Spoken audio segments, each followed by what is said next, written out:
You guys are joining me in the kitchen because I've got your dinner for this evening. We've got good music, we've got food, and tonight's dinner is mini enchilada meatloaf. So you're taking a look at it right now. This is what it looks like almost finished. So we're gonna start it and work backwards. When your mini meatloaves come out of the oven the first time, you're gonna cook them at 350 for about 30 minutes. What you're gonna do is top them with some black bean and corn salsa.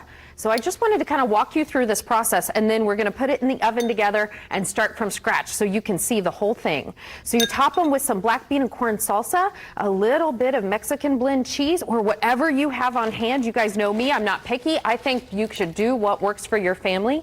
And then a little bit of crunched up tortilla chips. So I take whatever tortilla chips we have in the pantry, just hand them to my 8-year-old boy, and he crushes them up really fine. That's what you want. We're gonna pop these in the oven right now, and then I'm gonna show you how to make the meatloaf from scratch, okay? So here we go. You're gonna start with an egg, because that's the binder to hold that meatloaf together. Get rid of that. Now to this, instead of cutting up a bunch of onion and garlic and pepper, I'm going to use the power of that salsa. So I love to use an ingredient a couple of different times in a recipe in a different technique. That way you're spending less time maybe in the kitchen. I really enjoy being in the kitchen though. Our kitchen's messy. We make a lot of memories in it. But let me tell you, this salsa is like a Swiss Army knife in the kitchen because it can do so many things. And then about a 1/4 teaspoon of kosher salt. That's our flavor magnifier. Mix this up first so you get that egg good and whisked in. Now, instead of breadcrumbs, because we're doing a twist on a meatloaf, we're going to use about 3/4 cup of our crunched up tortilla chips. And it adds this twist of flavor that's absolutely delicious. It doesn't matter how much they're crunched up, it's just going to work. All right, and then you need a pound of ground beef. It could be ground sirloin, it could be 90-10, whatever you have on hand will work for this. Okay, then you guys have stirred together meatloaf before. This part's kind of boring, but just work with me here. So I love this recipe. I love recipes that have very few ingredients, and I think this one might be 6 or 7. But you know, I used black bean and corn salsa, and if you have a different favorite one in your house, whatever you have in the fridge you can use in this recipe. It will work. All right, so you get that kind of mixed together. If I had more time, I'd mix it a little bit more for you. And here's what you're gonna do.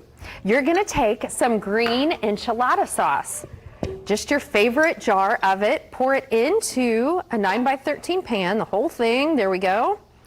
And I like this because it's not too spicy. A lot of you, if you've been cooking with me for a long time, you know my limit of spice is Big Red Gum, which is super disappointing. I know, if you like spice, you can add more of a kick, maybe add some cayenne in there, but then you're gonna form this into mini meatloaves, about 6 of them. So there you go. We'll do another one. You put that in the oven, and then when it comes out, that's when you top it with the cheese and more of the chips and a little bit of the salsa, and it's really delicious. Okay, so I'm gonna go ahead and pull this one out because the cheese should be almost melted. Let's see what we got. Almost melted, not quite. If I would have put it on broil, I think we would have been fine. But at least you can get a look at what it's like. Let me dip one up here because I gotta serve my co-host Alexa. She's gotta try this because I know she loves this flavor. And Alexis, I know every family has growing pains, right? So I thought about this. You and I have not had a disagreement yet, but I have a confession. The only food I hate is cilantro. What's wrong with you? I know. That's so this is parsley, my friend. So I have parsley for you, not cilantro. Everybody loves cilantro, but I think it's actually a genetic thing. People either love cilantro or they absolutely hate it.